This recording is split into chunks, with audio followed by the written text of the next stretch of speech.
We hope it's going to happen, and we're looking forward to happening sometime next week. We want to get our hostages back. We want to get the hostages back. All right, a lot going on this morning. The breaking news, a live look at the White House, where any moment President Trump is set to depart for Florida. Well, the Senate is still holding this marathon session on his sweeping domestic agenda bill. Lawmakers have worked overnight and into the morning, coming up on 23 hours now since this began. The multi-trillion-dollar legislation would extend the 2017 Trump tax cuts and spend billions on border security and defense, but would also slash social safety net programs. The president wants it on his desk by Friday. We have a live shot now on Capitol Hill this morning, where Vice President J.D. Vance arrived earlier. He would be the one to cast a tie-breaking vote if the bill doesn't get enough Republican support, if there's a 50-50 tie. Republicans have been pressuring holdouts in their party who are anxious about the cuts that would come to Medicaid from this bill. More than $12 million could be pushed from the rolls. And then there are those concerned about the fiscal costs. The nonpartisan Congressional Budget Office estimates it would add more than $3 trillion to the national debt. And that number is what led the president's one-time friend Elon Musk to launch a new attack on the bill. He called it insane. He's vowing to form a third party if it passes, and he's threatening to fund primaries against any lawmaker who votes for it. So a lot going on, waiting to hear from the president, waiting to see if there'll even be a vote on Capitol Hill or that signs is there. Where do things stand right now?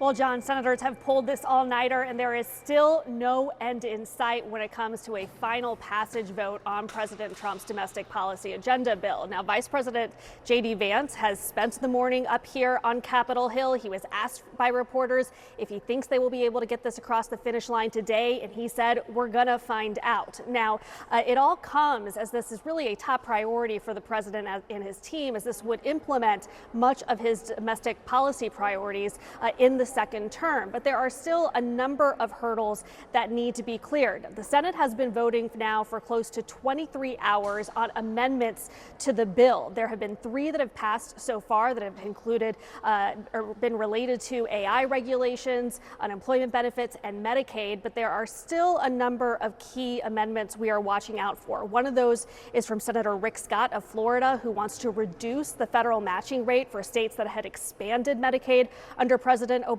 There is a small group of conservative senators who want to see a vote and passage of that amendment.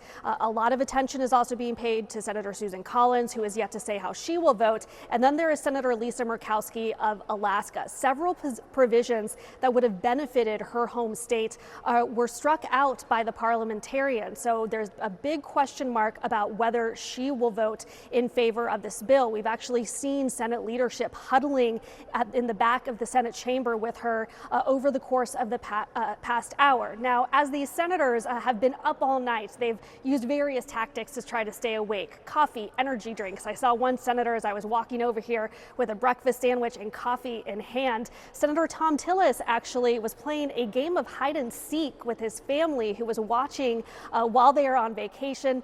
He had his grandchildren come over to see, and at one point blew a kiss towards the camera. So a lot of senators finding ways to occupy their time during this marathon voting session, but currently it's still unclear how many more amendments will be voted on and when that vote on final passage will be, and big questions about whether Republicans can get enough GOP senators on board. They can only afford to lose 3 votes on this bill.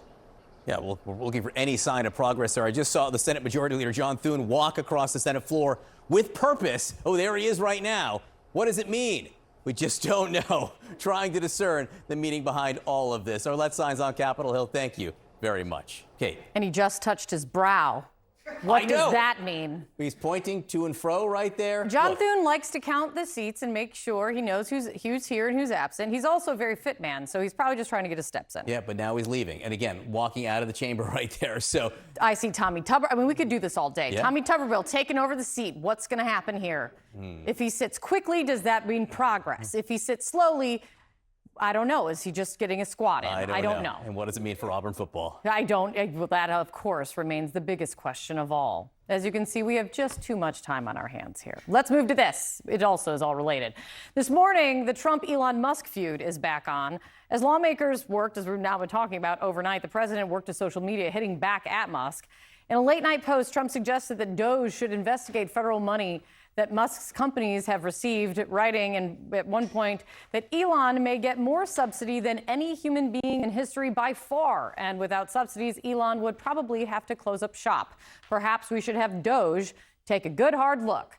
Musk earlier had picked back up on his attacks on the president's massive tax and spending bill. Remember, he called it disgusting at one point. Musk even vowed to back primary challengers for any lawmaker who voted for it. Or he also said he could start a new political party if the bill passes. Hadass Gold tracking this element of this ongoing story and saga. What's going on here this time, Hadass?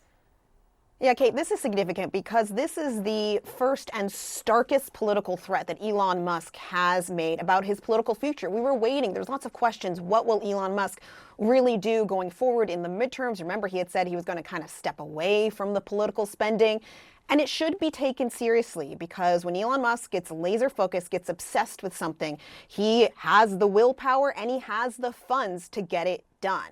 Now, he made essentially two really big kind of threats and promises over the last 12 hours or so. The first, as you noted, he said he will back any primary challenger in Congress who has talked about reducing government spending, but then voted for this big, beautiful bill, saying it will be the last thing he will do on earth.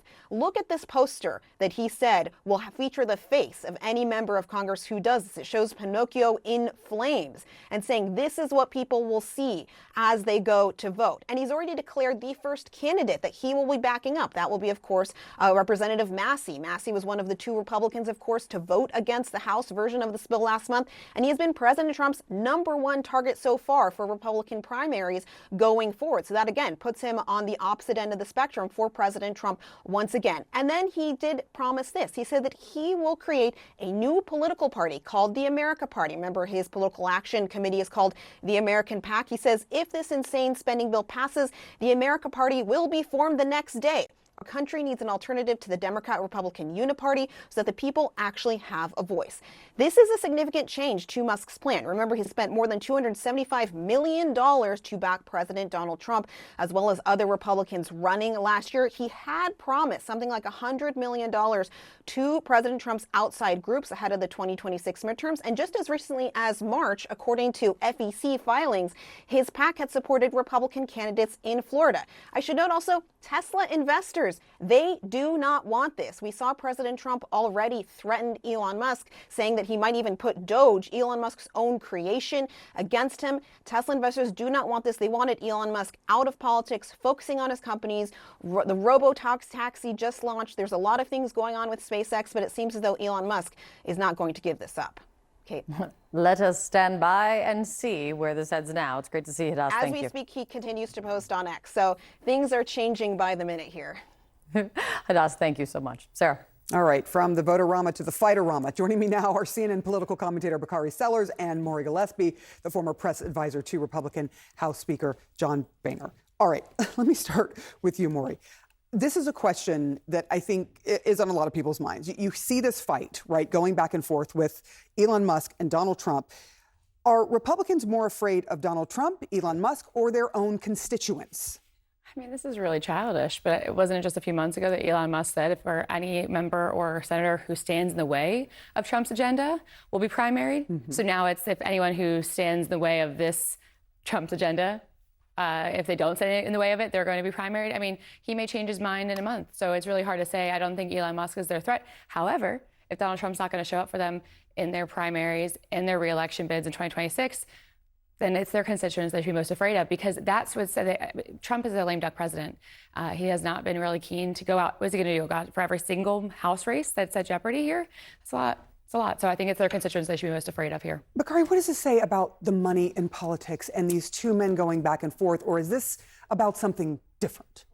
I think it's about something different. I think that it's very, very petty and very childish. I think that it's kind of like the Real Housewives of the Beltway. I mean, he basically called him a welfare queen and told him to go back to where he came from. Wow.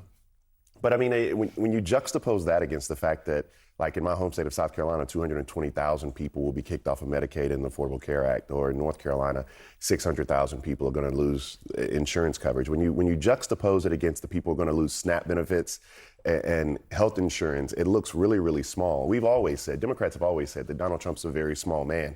And you see that. I'm trying to figure out how he has the energy and the wherewithal to tweet throughout the middle of the night at some other man that he just simply doesn't like. Is there not enough going on in the world for him to actually grapple with? And Elon Musk, you know, I believe in radical pragmatism.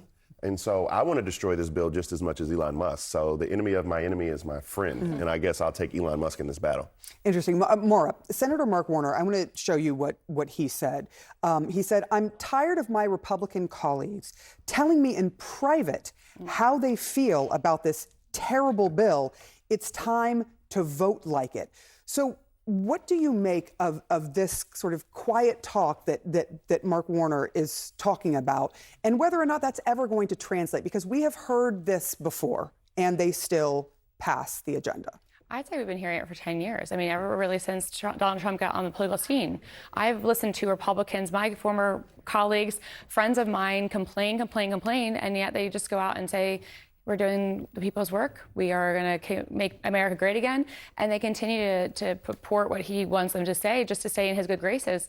So I don't think that's going to change, except for the fact that they will lose come 2026 because they're not providing solutions. Listen, we understand that there's no such thing as a perfect bill.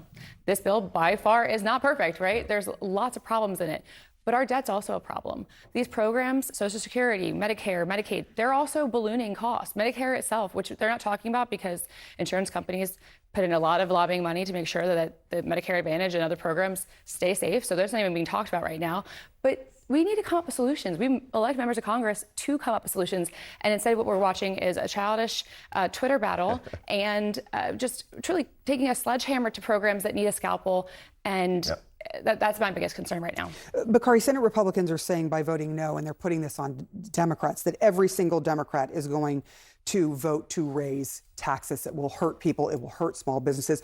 What's the Democrats' message? And is it breaking through? Well, first of all, I call BS on that. Second, what is our message is still muddled, and I think that's the biggest problem with the Democratic Party today. The fact that we can't show an image of inauguration where you have Peter Thiel, where you have Elon Musk, where you have Jeff Bezos, and you can't actually come out of your mouth and have another graphic that says that Republicans, the first thing they do is they actually go in and cut your health care benefits, cut your SNAP benefits, while actually giving the people who were at this inauguration, flashback to the image, tax cuts, right? Like I'm not a person who says there should be no billionaires, right? But I do think that there is a fundamental piece of most Americans. I'm going to stop you really quick. I'm so sorry. Trump You're cutting me off for the president? I'm cutting off for the president. He is talking about his trip to the Everglades. Let's listen. I worked very hard on it with Ron and everybody, and I think it's going to be great. And then I'll be back here fighting for the bill, and I hear it's going okay. We'll move it along. But we'll be back here pretty early. What do you think the president on the bill? You've been warning some Republicans not to go too crazy with the cuts. Are there parts of the bill or amendments that you think cut too much? We're going to have to see the final version. I don't want to go too crazy with cuts. I don't like cuts. There are certain things that have been cut, which is good. I think we're doing well. We're going to have to see. It's very complicated stuff. Great enthusiasm, as you know. And I think in the end, we're going to have it. What do you think, Caroline? Yeah, I think it is. What do you think about Zoran Mamdani having such a hard time condemning the phrase globalized intifada? I think he's terrible. He's a communist. The last thing we need is a communist. I said there will never be socialism in the United States. Now we have a communist. So I think he's bad news. And I think I'm going to have a lot of fun with him, watching him, because he has to come right to this building to get his money. And don't worry, he's not going to run away with anything. I think he's, frankly, I've heard he's a total nut job. I think the people of New York are crazy. If they go this route, I think they're crazy. We will have a communist for the first time, really, a pure, true communist. He wants to operate the grocery stores, the department stores. What about the people that are there? I think it's crazy. What happened to Elon Musk? Who? What happened to Elon Musk? Nothing, you know. He's upset that he's losing his EV mandate, and he's very upset about things, but he could lose a lot more than that. I can tell you right now. Hey, Elon can lose a lot more than that.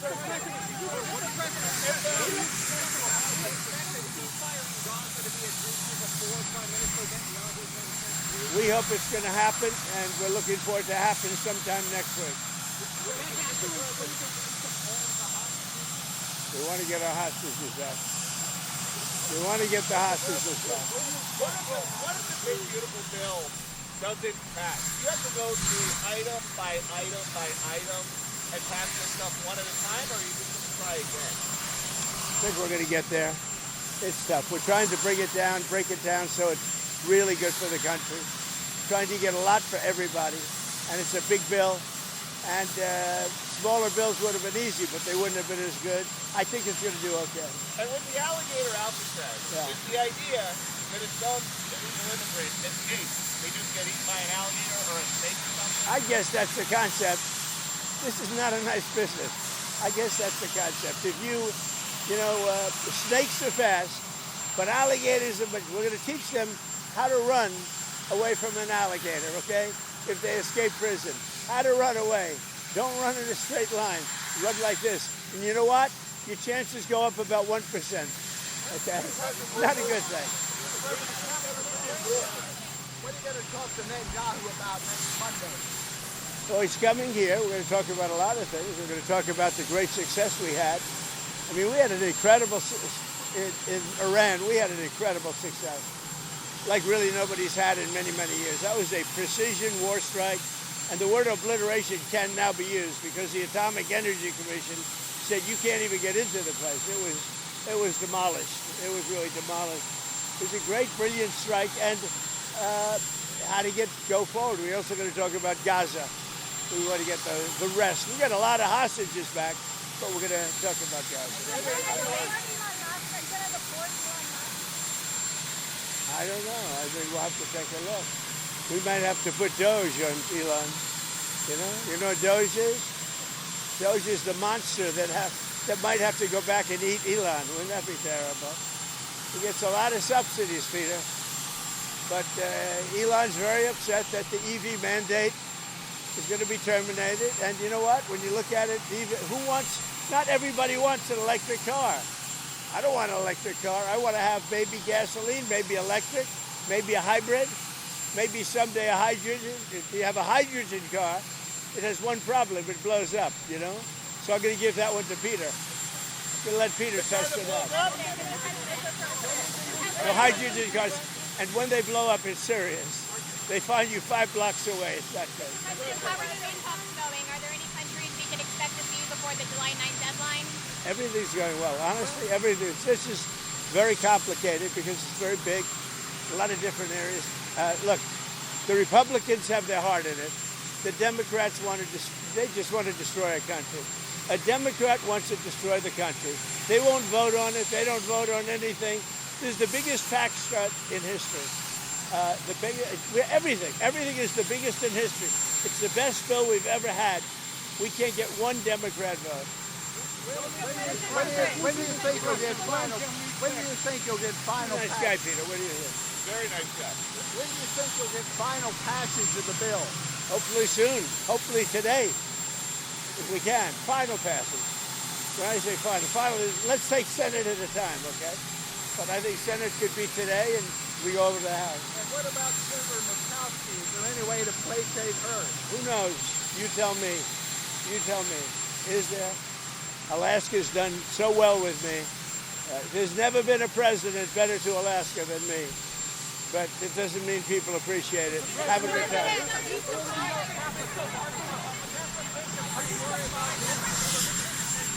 All right, there is President Trump leaving the White House. He is heading to Florida, to the Everglades, to the so-called alligator Alcatraz, and he has been bragging about that alongside the governor of Florida. let's go back and just try to go through some of the things that he said. There was a lot. He talked about many different things. And interesting to note that he says, I don't want an electric car, after he had Elon Musk sitting right there with all of his electric cars there at the White House. So that is noted. But let's go back to him and these cuts that are in this bill. He says, I don't like cuts. Don't go crazy with the cuts. So I guess to you, Mara, it looks like he is setting up this scenario where if this goes through and if it gets passed and if people are upset about it, because the polling shows that voters are completely dislike this bill, it seems he's putting himself in a position where he doesn't get blamed. Is it going to work? Well, which is the exact problem that Republicans were kind of fearful of, because if they said, this is the president's agenda, we're voting for the president's agenda to get him what he wanted to get across the finish line, basically putting it on him so when they went back to their constituents, this is what you voted for. You voted for President Trump. This is his agenda. And now he's flipping the script by saying, I didn't want cuts. I didn't want cuts. It's a problem. We do not have any more time. Bakari, you will get the first word next time. I am really cut me sorry. off. The president cuts me off. I mean, it's not right. right. Give me a coffee. I'll buy. All right. Bakari Sellers, thank you so much. Mara Gillespie, really appreciate you. Thank you so much. We'll be right back. So just moments ago, President Trump left the White House. He did not say that they have secured the votes in the Senate this morning for his sweeping domestic policy bill. He did say he thinks they will get there, but added, I don't like cuts. Don't go crazy with the cuts. Now, the president did lash back at Elon Musk after Musk threatened to challenge any Republican who votes for the bill. The president said maybe Musk needs to be kind of investigated by DOJ. And a new attack from President Trump on the Fed chair, this time with a highly publicized, handwritten note. I'm John Berman with Kate Baldwin and Sarah Seidner. This is CNN News Central.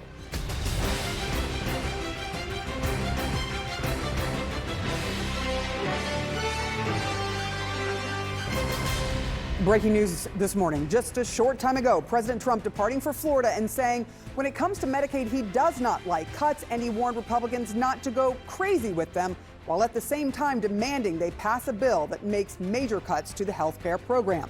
Senators are still in the throes of trying to pass the sweeping bill, which they have been trying to do all night. The legislation would extend the 2017 Trump tax cuts, spend billions on defense and border security, and as we mentioned, also cut some social safety net programs.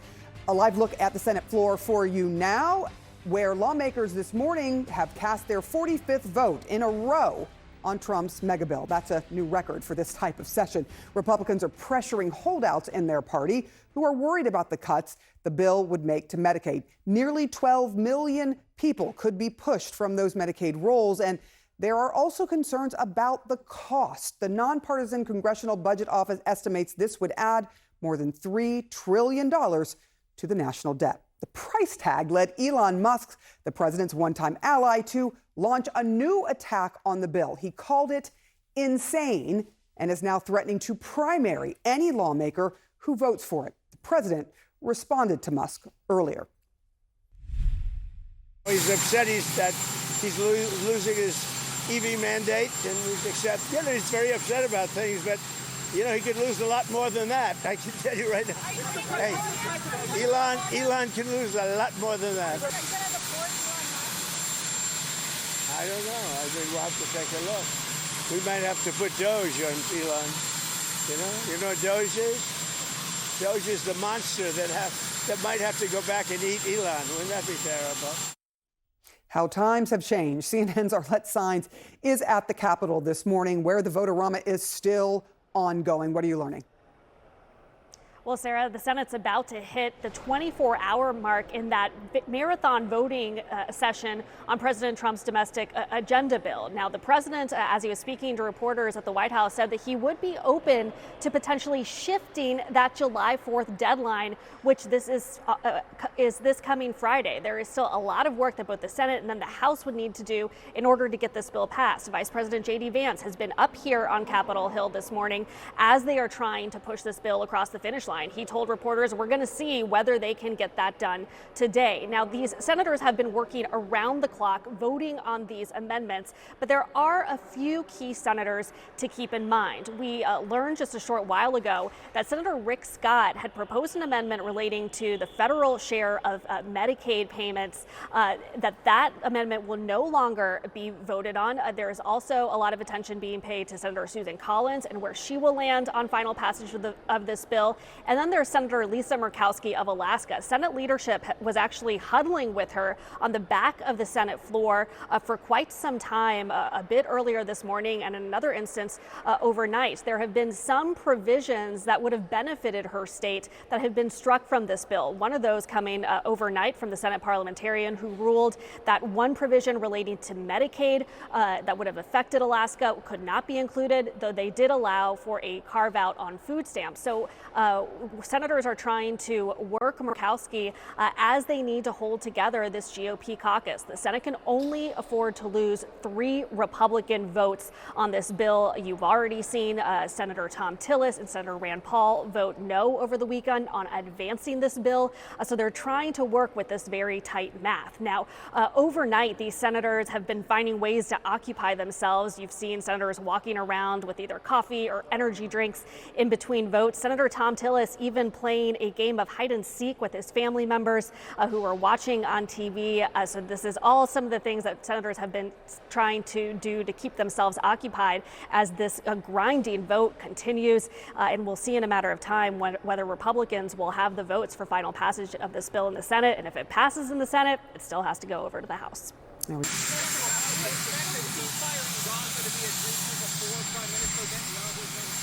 We hope it's going to happen, and we're looking forward to happening sometime next week.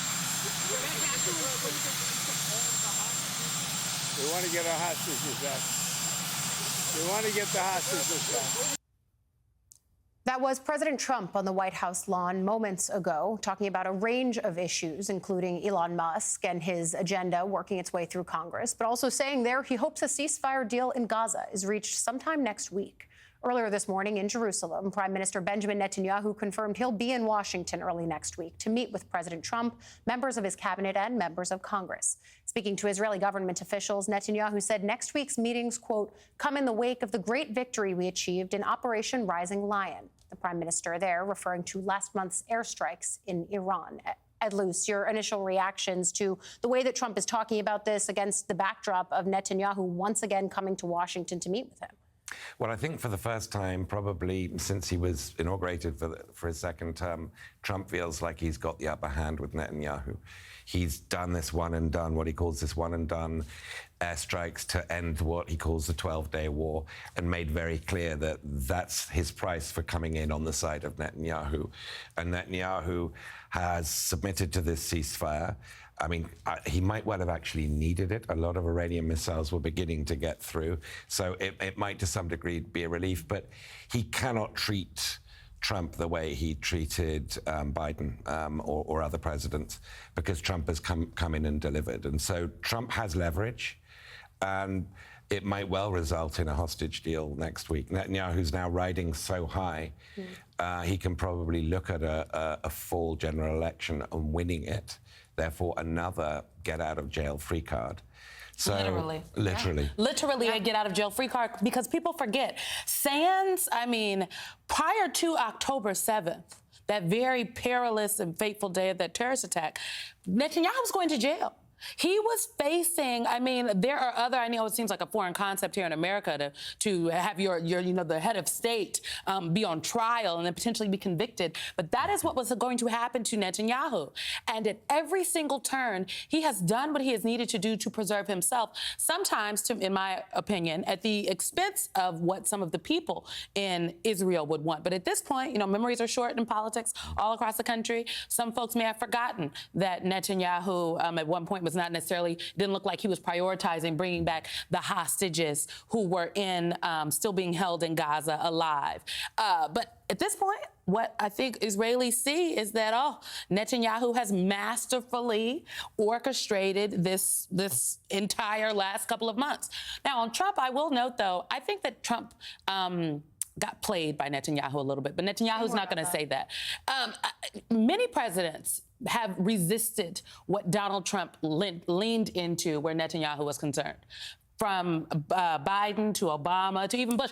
Netanyahu wanted for a very long time an American president to come in and help him bomb the Iranians, right? But Donald Trump was the only one he was able to get to do so. So I think that Trump does believe he has the upper hand on Netanyahu because he helped him. But I think that Donald Trump is now playing Netanyahu's game. And we will see. Remember, the last time Netanyahu was here in Washington, in the Oval Office, he was stunned, reports have said. The Israelis are saying, stunned by the president sitting in the Oval Office talking about the Iranians are gonna have a little bit of nuclear capability, not too much, but just enough, that he's gonna have direct talks with them. That is not something Netanyahu wanted. And Netanyahu and the Israelis, they went to the Americans, asked them for assistance in that campaign to bomb the Iranians, and they said no, they didn't want to. Hold off, we're going to have a deal.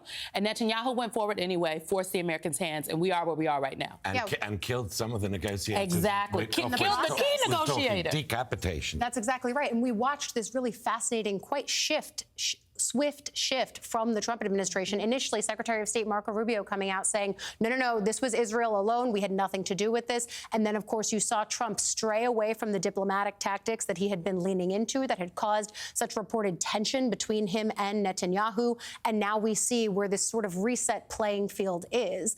Meanwhile, our next guest is asking the question, if the Iranians can't make a nuke, can they buy one? Tom Rogers is the author of that new piece for Newsweek, and he joins us now. Tom, I think you lay out the stakes really strikingly in your piece, where you talk about the circumstance that Iran is presently in, seeing Israel not just go forward and do these strikes that they have long talked about doing, but also America backing them up. How does that change the landscape now from the Iranian perspective, as you write?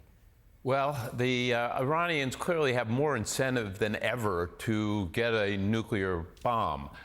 We know from the situation in North Korea that having nuclear weapons is a hell of a deterrent from the kind of attacks that Iran has just suffered.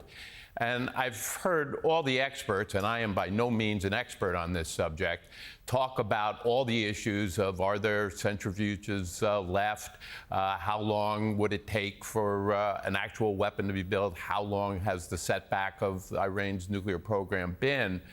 But this question of, hey, rather than resurrecting the program, wouldn't it be a lot faster and more certain to buy one? And I haven't heard an expert answer to that question, so I wanted to raise it. Now, obviously, North Korea, being a great black market arms dealer around the world, having a strong relationship with Iran, having provided an awful lot of missile technology and, in fact, nuclear know-how to Iran, and Iran being willing at this point, I suppose, to pay any price to get its hands on a few nuclear weapons. And North Korea has a pretty big arsenal at this point and is continually producing enriched uranium and plutonium. I can understand why Russia, China, Pakistan, all of whom have decent relations with Iran, would not want to get into the nuclear proliferation game with them. But North Korea, I'm not so sure. And I'm not quite sure why that issue hasn't been talked about and raised. There must be a good answer. It may have something to do with the fact that Western countries have real sights on the North Korean nuclear program. Maybe movement of a few weapons would be detected. Maybe it's that transporting a nuclear weapon is not that easy. They do emit some level of radiation. I suppose if near certain points that radiation could be picked up. International law provides that interdiction of North Korean ships, if they were transporting, is something within the rights of other nations. But I'll tell you, if it was up to the Israelis, I'm sure they could smuggle a few nuclear weapons. So I'm just not sure why North Korea couldn't do this for Iran. So experts, I'm not sure what the answer is, but I'd like one. Tom, this is Ed Luce. It sounds like a fascinating, a very logical thesis you're laying out, and I share your presumption that this increases Iran's desire to get a nuclear weapon. They don't want to be Libya, they want to be North Korea.